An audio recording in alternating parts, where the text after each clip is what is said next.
নূহ আলাইহিস সালাম আল্লাহ পাকের একজন উলুল আযম নবী। জানেন তিনি 950 বছর দিনের দাওয়াত দিয়েছেন পৃথিবীতে। কয়শো বছর? 950 বছর। আল্লাহ পাক বলছেন,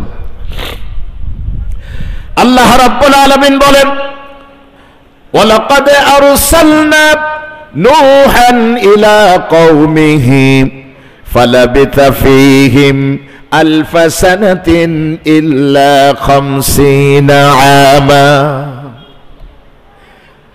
আমি নূহের কওমের কাছে নূহকে প্রেরণ করেছিলাম। তিনি তাদের মধ্যে ছিলেন, দিনের দাওয়াত দিয়েছিলেন। একদিন দুদিন না, 950 বছর। কয় বছর? 900 বছর। 950 বছর দাওয়াত দিয়ে তার প্রতি ঈমান এনেছিল 80 জন পুরুষ এবং নারী মাত্র। এতটা কষ্ট তাকে দিতে লাগলো, পাথর মেরে মেরে সমস্ত গা রক্তাক্ত হয়ে গেছে। হযরত নূহের পাথরের স্তূপের মধ্যে আটকা পড়ে গেছেন। সন্ধ্যা যখন নেমে এসেছে, হযরত জিবরিল আমিন আল্লাহর কাছে বলেছেন, রব, এ যুগের নবী নূহ দিনের দাওয়াত দিতে গিয়েছিলেন, তার সমস্ত গায়ে এত বেশি পাথর নিক্ষেপ করেছে, পাথরের আঘাতে আঘাতে ক্ষত বিক্ষত হয়ে তিনি এখন পাথরের মধ্যে বন্দী হয়ে আছেন, আটকা পড়ে আছেন। আল্লাহ কি করব, নূহকে এভাবে পড়ে থাকবে নাকি?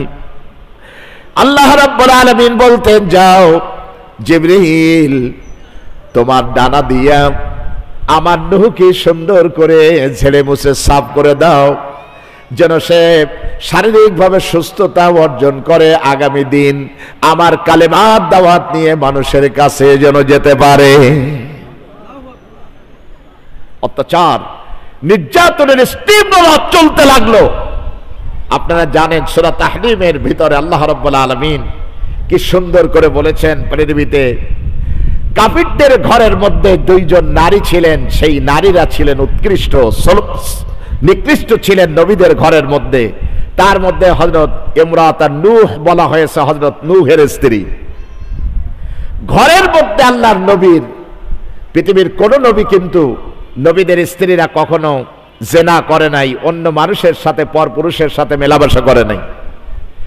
কিন্তু 4 জন নারী একটা সূরার মধ্যে আল্লাহ রাব্বুল আলামিন বলে দিয়েছেন, তার মধ্যে 2 জন হচ্ছে নবীদের স্ত্রী, ঘরের মধ্যে ছিলেন তারা।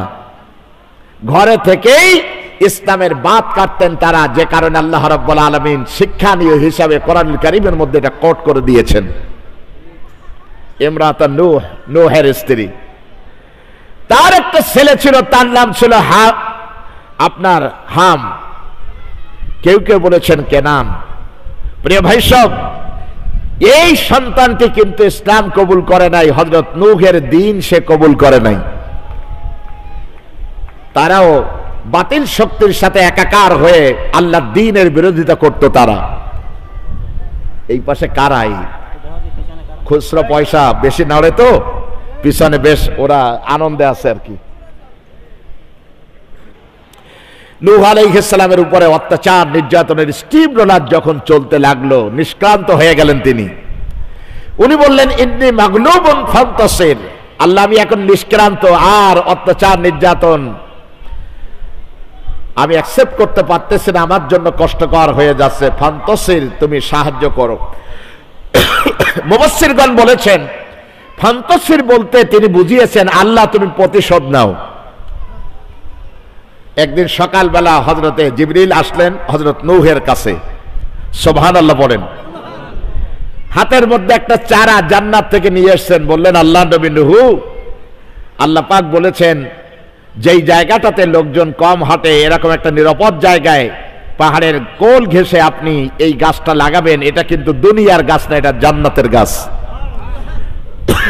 লাগালেন তিনি গাছ। এই গাছটি একদিনে বাড়ত 1 মাসের সমান, বাড়তে বাড়তে বিশাল আকারে প্রকাণ্ড এক গাছ হয়ে গেল। কি কাজ আমার এখন? জিবরিল বললেন, এবার করাত বানান, এটাকে কাটেন। কেটেছেন তিনি, 320 ফিট বড় বড় লক বানিয়েছেন, বড় বড় তক্তা। আল্লাহ পাকের নির্দেশে হযরত নূহ আলাইহিস সালামকে বলা হলো যে এটি দিয়ে কাঠের খিল দিয়ে সুন্দর করে আপনি বিশাল করে বড় করে একটা নৌকা তৈরি করেন। সুবহানাল্লাহ বলেন সুবহানাল্লাহ। পৃথিবীর প্রথম নৌযান এটি। এর আগে মানুষের কনসেপ্ট ছিল না যে নদীর পানির উপরে এইভাবে ভাসমান কোনো কিছু তৈরি হতে পারে। সব তৈরি হয়ে গেল। 3 তলা, 1000 গজ লম্বা এটি। কয় হাজার? 1000 গজ মানে কত বড় চিন্তা করেন। 400 গজ হচ্ছে প্রস্থ। 3 তলা জাহাজটা তৈরি হয়ে গেল। আল্লাহ রাব্বুল আলামিন বলেছিলেন একটা ডেক একটা তলা সম্পূর্ণ শুধু ঈমানদারদের জন্য থাকবে। নূহ পৃথিবীর সমস্ত প্রজাতির এক জোড়া তুমি ভিতরে উঠায় নাও, ভবিষ্যতে মানুষের জন্য এটা দরকার। আল্লাহর নবী হযরত নূহ আলাইহিস সালাতু ওয়াস সালাম এই বিশাল প্রকাণ্ড জাহাজ যখন তৈরি করেছেন মরুভূমির ভিতরে, কাফির মুশরিকেরা ইসলাম বিরোধীরা পাশ থেকে যায় উপহাস করে আর বলেছিলাম না নূহ পাগল, সারাদিন কাঁদতে থাকে। দেখো আসলেই নূহ শুধু পাগল না, সে বদ্ধ পাগল। বলেন নাউজুবিল্লাহ। ও বলতেছে বিশাল একটা প্লাবন হবে, ঝড় হবে, তুফান হবে, সেখান থেকে বাঁচার জন্য নাকি এটা বানিয়েছে। মরুভূমির ভিতরে পানি আসবে কোত্থেকে? আমার ভাইয়ের, আমার বন্ধুগণ, হযরত নূহ আলাইহিস সালামের উপরে যারা হাতে হাত দিয়ে ঈমান এনেছিলেন তাদের মধ্যে একজন ছিলেন অতি বৃদ্ধ, এক বৃদ্ধা নারী। বলেছিলেন নূহ প্লাবন যে হবে বুঝবো কেমন করে? কয় মা, আপনার চুলা থেকে পানি উতলায় যখন উঠতে থাকবে আর আকাশ থেকে বজ্র বৃষ্টি যখন হতে থাকবে বুঝবেন আল্লাহর গজব শুরু হয়ে গেছে। তখন কি করব নূহ? কয় তখন আপনি এসে জাহাজে উঠবেন। এই বৃদ্ধ রমণী হযরত নূহ আলাইহিস সালামকে বললেন বাবা, আমি ভালো করে চোখে দেখি না, হাঁটতে পারি না, কুজু হয়ে গেছি। কখন এই মহাপ্লাবন শুরু হবে তা তো জানি না। যদি সম্ভব হয় এই প্লাবন শুরু হওয়ার সাথে সাথে আমাকে একটু সাথে করে নিয়ে যাইও।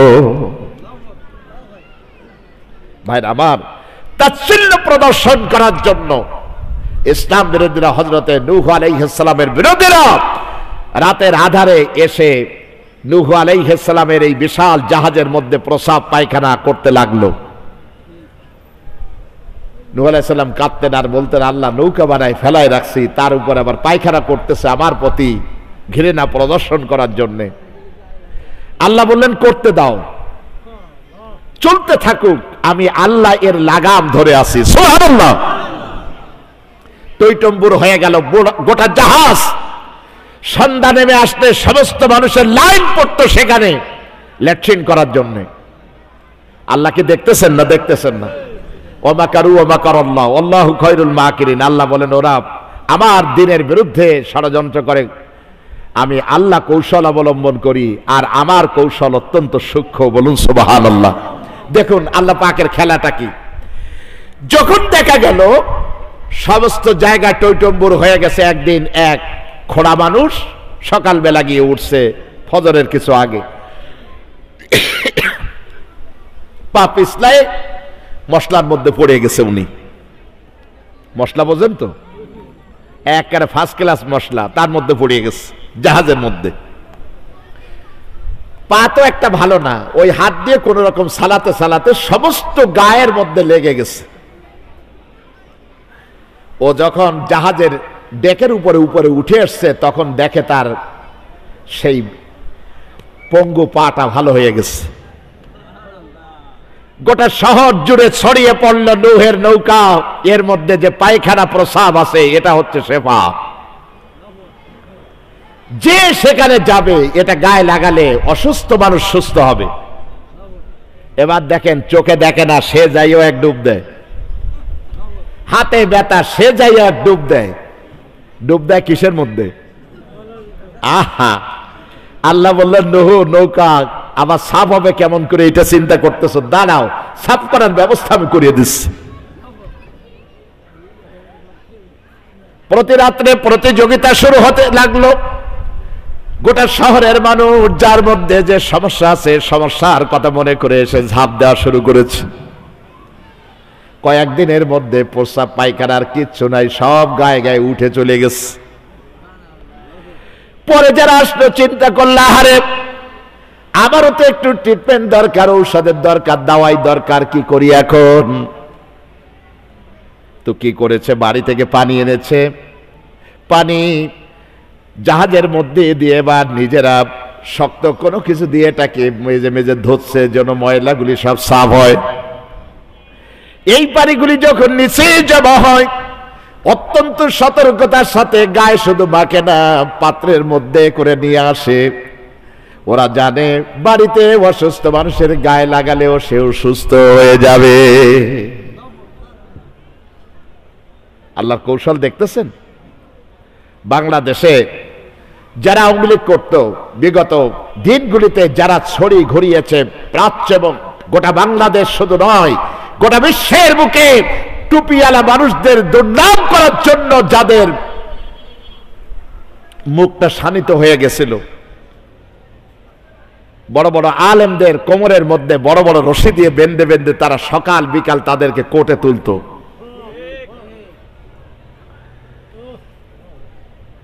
আর নর্তকীদেরকে হুট খোলা গাড়ির মধ্যে হাত সাজাইয়া জেলখানার মধ্যে থেকে বেরোয় আসবে, তার গায়ে ফুলের পাপড়ি ছিটিয়েছে এই নাস্তিক মোক্তাদেরা। ভাইরা বাপ, যখন কোন রাজনৈতিক দলের পক্ষে তাদেরকে পতন সম্ভব হলো না, আল্লাহ রাব্বুল আলামিন আবাবিল নামক ছোট্ট ছোট্ট বাচ্চা দিয়ে আল্লাহ এদেরকে পতন করে দেখিয়ে দিলেন তার শক্তি কত বেশি। বলেন তো এই বাচ্চাদের কারো হাতে অস্ত্র ছিল? কারো হাতে অস্ত্র নাই। প্রচন্ড ক্ষমতাবান প্রধানমন্ত্রী, 3টা কার্যালয়, এসএসএফ এর সমস্ত সদস্যরা ইন্ডিয়ান। বাংলাদেশের সৈনিকের উপর তাদের বিশ্বাস ছিল না। পতনের 1 ঘন্টা আগে উনি জানতেন না ওনার পতনটা এভাবে হবে। পৃথিবীর 228টা স্বাধীন দেশের ইতিহাস খোঁজেন, কোন দেশের প্রধান সহ 300 350 আপনার এমপিরা পলায়ে গেছে, এটা কোথাও পাবেন না। সমস্ত মেয়রগুলি পালায়ে গেছে, কোথাও পাবেন না। সমস্ত ডিসিরা পালিয়েছে, এটা পাবেন না। সমস্ত এসপি গুলি গা ঢাকা দিয়েছে, এটা আপনি পাবেন না। এটা আমার বাংলাদেশে সম্ভব করিয়েছেন কে? আসতে বলবেন না, আরো জোরে বলেন কে? প্রিয় ভাই সব, সুতরাং আমি আপনাদের কাছে বলতে চাই, হযরত নূহ আলাইহিস সালামের প্লাবন শেষ হয়ে গেল, 40 দিন থাকলেন ঝড় বন্যার মধ্যে। ওয়াস্তাওয়াত আলাল জুদি, যদি পাহাড়ের পাশে, তুরস্কের আন্দামান উপদ্বীপের পাশে নূহ আলাইহিস সালামের সেই জাহাজ এখন বিজ্ঞান আবিষ্কার করে ফেলেছে, 4 ভাগের 3 ভাগ উঠায় ফেলেছে তারা। এখন শুধু রবিবার ছাড়া ওখানে কাউকে যেতে দেওয়া হয় না, কারণ পৃথিবীর ইহুদিরা, অমুসলিমরা, খ্রিস্টানরা সেখানে গিয়ে তারা পড়ে নেয় লা ইলাহা ইল্লাল্লাহু মুহাম্মাদুর রাসূলুল্লাহ। তার কারণ তারা বুঝতে পেরেছে কোরআনের ছোট্ট কোন তথ্য আজ পর্যন্ত ভুল হয় নাই। আপনারা কি খুশি না বেজার? আল্লাহু আকবার বলেন। কি হলো? কি 15-16 বছরে আল্লাহর নামও ভুলে গেছেন নাকি? বাবা বাবা জিকির করতে করতে সব শেষ। আহারে বাবা, আমার সব থেকে আশ্চর্য লাগছিল সেই দিন সেনাবাহিনীর নেতৃত্বে শাহজালাল আন্তর্জাতিক বিমানবন্দরের সামনে বুলডোজার দিয়ে যখন বাবার বিশাল প্রকৃতিটা ঠেলে ঠেলে ওরা ভেঙে ভেঙে ফেলাচ্ছিল, আমি বললাম বাংলাদেশে কমপক্ষে আর মূর্তির সংস্কৃতি চলবে না, চলবে না। আলেম ওলামা বলার কারণে মাজায় রশি দিয়ে তাদেরকে ভিতরে নেছে। ওনার বাবের ওই শ্রাদ্ধ তাকে করতেই হবে। ইন্টারিম গভর্নমেন্টের কাছে আমাদের অনুরোধ, বাবার এই মূর্তি প্রতিমূর্তি স্ট্যাচু তৈরি করতে 40,000 কোটি টাকা রাষ্ট্রীয় কোষাগার থেকে যারা ব্যয় করিয়েছে, ফাইলে যাদের সিগনেচার আছে প্রত্যেককে ফাঁসির আওতায় আনতে হবে। তার কারণ এটা আমরা চাই নাই। প্রিয় ভাইরা আমার, আমি আপনাদের কাছে বিনয়ের সাথে বলবো, নূহ আলাইহিস সালাম নেমে আসলেন দুনিয়ায় যদি পাহাড়ের উপরে ফজরের সময়। হযরত নূহ আলাইহিস সালাম যতদিন পর্যন্ত তিনি সমুদ্রের মধ্যে, পানির মধ্যে, বন্যার মধ্যে ছিলেন, ততদিন তিনি এবং তার সাথীরা রোজা ছিল। বলেন সুবহানাল্লাহ। রোজা রাখা অবস্থায় তিনি নেমেছেন ফজরের সময়। নেমেই হযরত নূহ আলাইহিস সালাম সাথীদেরকে নিয়ে 2 রাকাত নামাজ আদায় করেছেন যদি পাহাড়ের উপরে। আল্লাহ বললেন, জিবরাইল এটাকে রেকর্ড করে রাখ, কিয়ামত পর্যন্ত উম্মতে মুহাম্মাদীর জন্য ফজরের নামাজ হিসাবে কবুল করে নিলাম। দেখুন, বুড়ির কথা কিন্তু নবীজির মনে ছিল না, হযরতে নূহ আলাইহিস সালামের মনে নাই। ওই পথ দিয়ে যাচ্ছেন, হঠাৎ করে দেখলেন বুড়ির সেই ঝুপড়ি ঘরটা এখনো সেভাবে রয়েছে। লজ্জা পেলেন তিনি, পাশে গিয়ে বললেন, বুড়িমা আছো নাকি, ভালো আছো তুমি? বুড়ি বেরিয়ে এসে বললেন, বাবা নূহ, তোমার সেই বন্যা শুরু হয়েছে নাকি?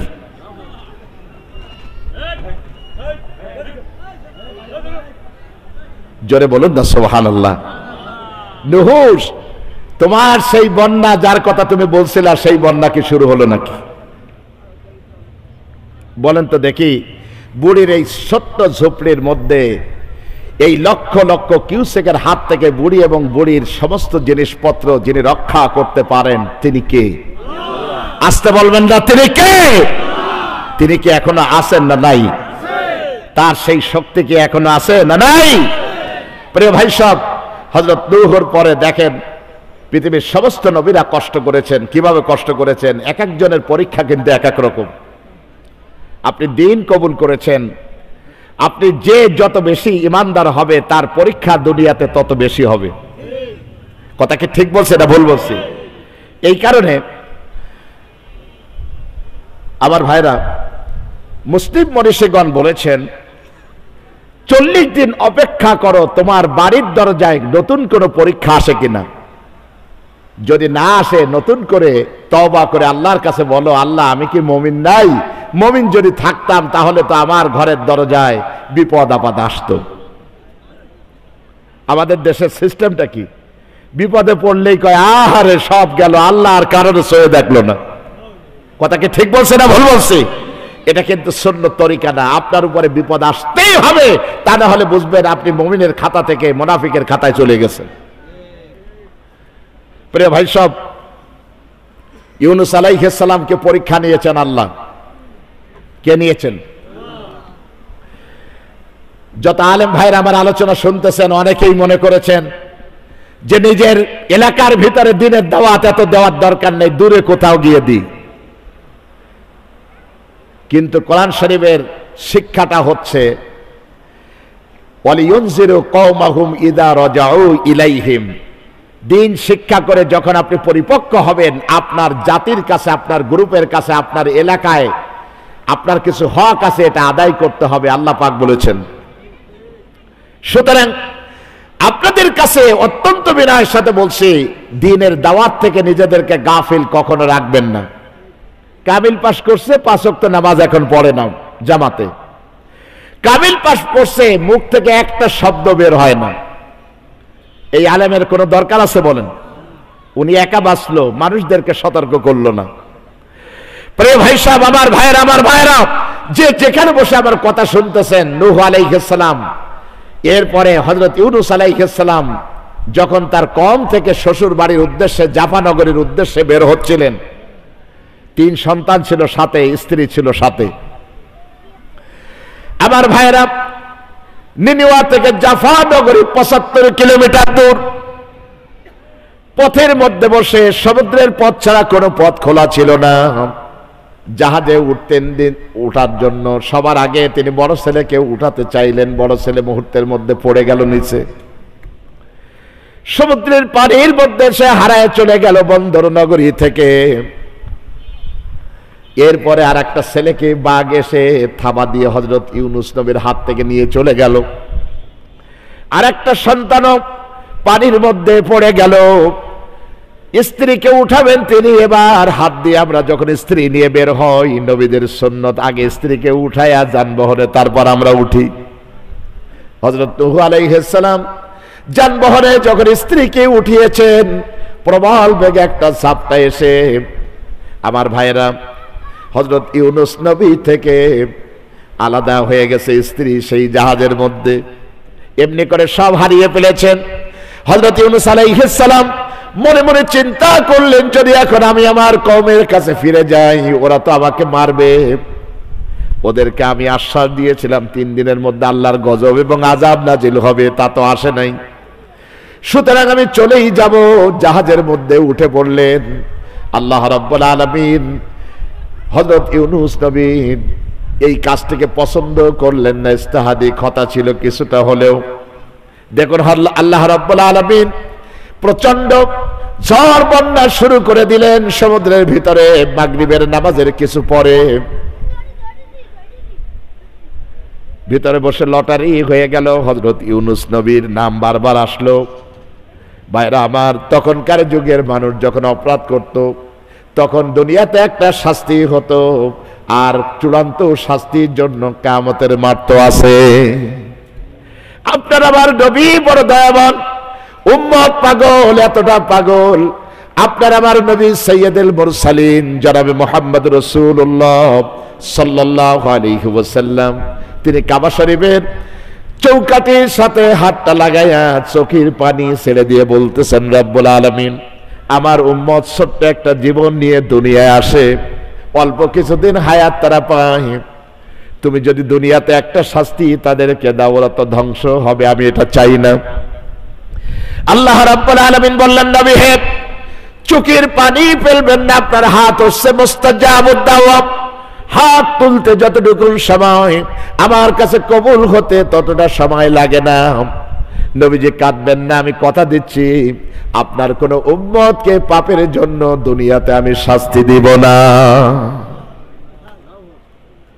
সেই জন্য মাথা উঁচু করে ঘুরে বেড়াচ্ছেন, ইসলামের বিরুদ্ধে চারণ করে, ইসলামের বিরুদ্ধে স্লোগান দিয়ে আপনি বেঁচে যাচ্ছেন। এই কারণে আপনার ঘরের মধ্যে খাবারের অভাব নাই, পড়ার অভাব নাই, কিন্তু বড় অভাব হচ্ছে ইসলাম মানার। প্রিয় ভাইরা আমার, আমি আপনাদের জ্ঞাতার্থে বলছি, হযরত ইউনূস আলাইহিস সালাম যখন লাফ দিয়েছেন সমুদ্রের ভিতরে, প্রশান্ত মহাসমুদ্রের একটা পাট ছিল এটি। বিজ্ঞান আবিষ্কার করে ফেলেছে হযরত ইউনূস আলাইহিস সালামকে যে হাঙ্গরটা তাকে গিলে ফেলেছিল, এটা হাঙ্গর ছিল না, এটা একটা মাছ ছিল। মাছটার নাম হচ্ছে স্টারজান। সেটাও আবিষ্কার করেছে আজকের পৃথিবীর বিজ্ঞানীরা। তারা বলেছে প্রত্যেকটা মাছের মধ্যে এক একটা বালিশ থাকে, বালিশের মতো এর মধ্যে হাওয়া ভরা থাকে, আছে না নাই? এটাকে আমরা অনেক সময় ফুলও বলে থাকি, কয় মাছের ফুল। স্টারজান মাছ, যেটা আজকের সকালবেলা ডিম থেকে ফুটে বেরিয়েছে, তার ওজন হয় 40 পাউন্ড। কয় পাউন্ড? আর বড় হলে তো কথাই নাই, এত বড়। পৃথিবীর সমস্ত মাছের থেকে এর ফুলকাটা, এর হাওয়ার এই বালিশটা সব থেকে বেশি লম্বা থাকে। পৃথিবীর বিজ্ঞানীরা পরীক্ষা করতে চেয়েছে যে কোরআনে আমাদেরকে বলেছে আল্লাহ রাব্বুল আলামিন যে ইউনূস আলাইহিস সালামকে মাছে গিলে ফেলেছিল, 40 দিন সেখানে তিনি ছিলেন, উনি বাঁচলেন কেমন করে? আধুনিক বিজ্ঞানীরা পরীক্ষা নিরীক্ষা করে দেখেছে যে আসলে কিন্তু এই স্টারজান মাছের মধ্যে এমন পরিমাণ এই ফুলকার মধ্যে হাওয়াটা লুকায়িত থাকে, অক্সিজেন থাকে, যেটা একটা মানুষ এবং মাছকে কমপক্ষে 40 দিন বাঁচিয়ে রাখতে পারে। বলুন না সুবহানাল্লাহ। মাছ গিলে ফেললো তাকে। প্রশান্ত মহাসমুদ্রের কুল জুড়ে, সমুদ্রের তলদেশ জুড়ে মাছটা বদ হজমের কারণে শুধু ছুটে বেরিয়েছে 40টা দিন। হযরত ইউনূস আলাইহিস সালামের গায়ের সমস্ত স্কিনগুলি সাদা হয়ে গেছে, সমস্ত লোমকূপগুলি পড়ে গেছে, মাথার সমস্ত চুলগুলি পড়ে গেছে। মাছ যখন কোনো খাবার হজম করতে যায়, তার আগে এগুলি পূর্ব শর্ত সব শেষ হয়ে যায়। আমার ভাইয়েরা, আমার বন্ধুগণ, কোরআন প্রেমিক ভাইদের কাছে আমি বলছি, এমন কঠিন অবস্থা একটু চিন্তা করুন। ইউনূস আলাইহিস সালাম দোয়া করলেন আল্লাহর কাছে, সবাই পড়ুন আমার সাথে, লা ইলাহা ইল্লা আনতা সুবহানাকা ইন্নী কুনতু মিনাজ জালিমিন।